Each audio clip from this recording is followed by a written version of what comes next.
here's what we know that the shooter you were also searched for dates for Trump and DNC events on July 7th. So this is 4 days after the announcement. The shooter went to the site. He actually physically went to the site. But I know you on July 12th, the shooter went to a gun range. So I'm going to lay out his dad regularly go and practice. The rally was announced that it was going to be in Butler. And the next day, on July 6th, 3 days later, he went to the site again before the rally began. Searched for dates. We know that he then went and searched online for a gun store where he went and he purchased 50 rounds of ammunition, went home, got his father's AR on July 12th, which was legally purchased. The shooter went to a gun range where he and his dad regularly go and at 5 p.m. that evening. This is more than an hour before Donald Trump actually took he went to the site the stage before the rally began. Local law enforcement made aware that there was a suspicious man. In fact, at 5:20, local law enforcement flagged that he had a rangefinder.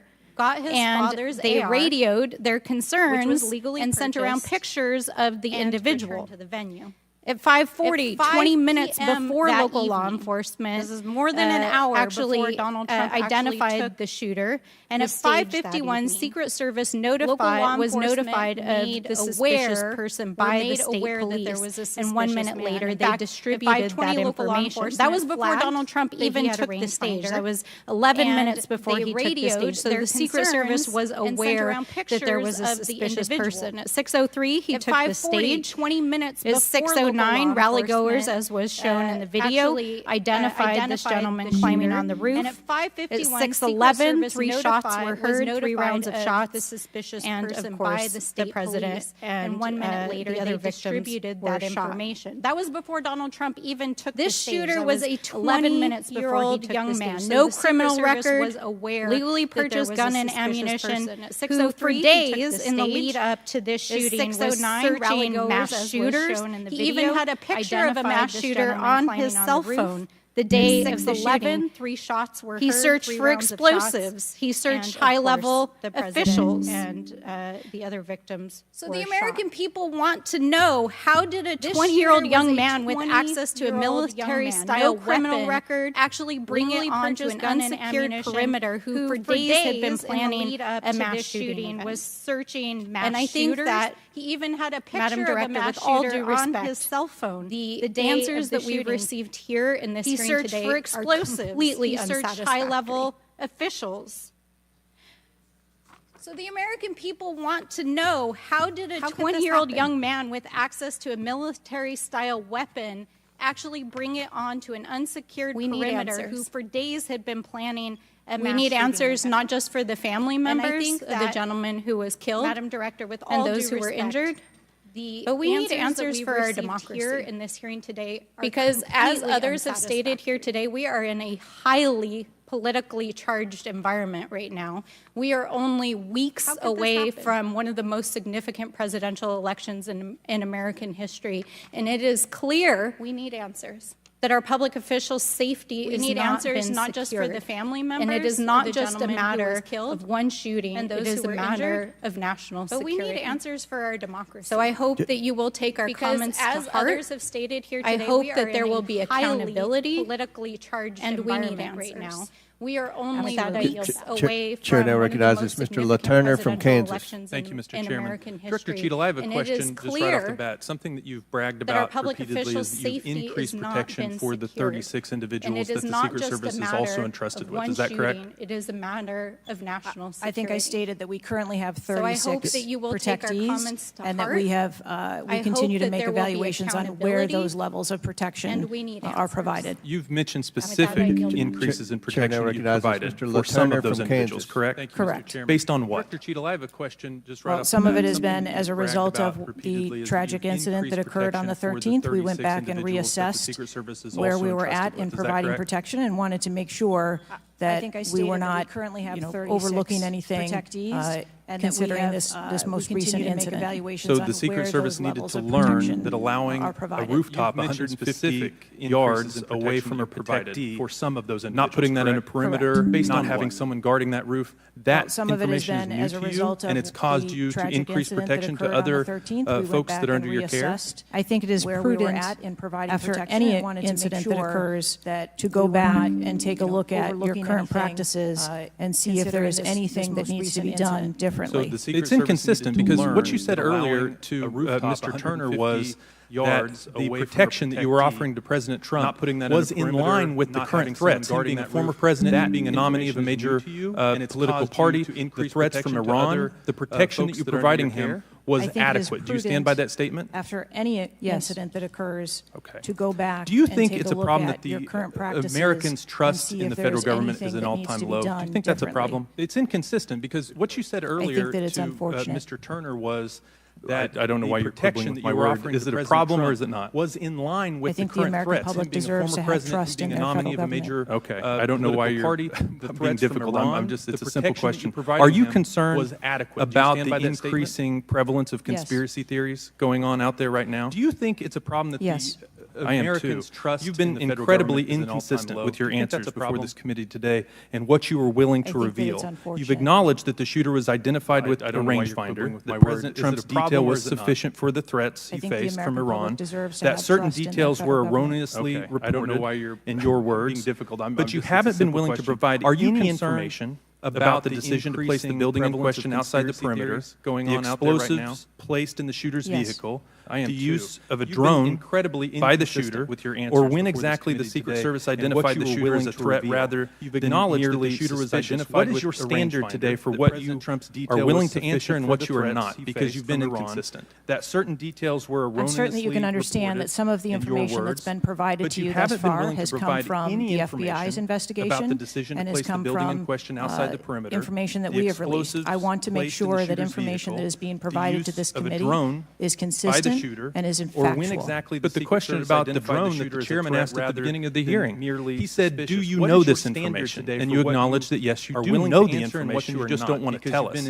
I guess my question is that if you wanted to wait till the end of the investigation to draw conclusions, which you've acknowledged you're not, you're drawing conclusions right now and making changes. But if that was your standard, that you want to wait till the end of the investigation to draw conclusions, okay, at least you would be consistent in that. But the question about the drone, what we're wanting to know today and what would dispel some of the conspiracy theories out there, what would increase trust with the American people, is for you to let facts out, for you to tell us what you know. And I want to understand from you, why is that a problem? Why is it inconsistent with a quality investigation to release to the American people? If that was your standard, at least the information that you know for sure, because you certainly know for sure more information than you're willing to give us today.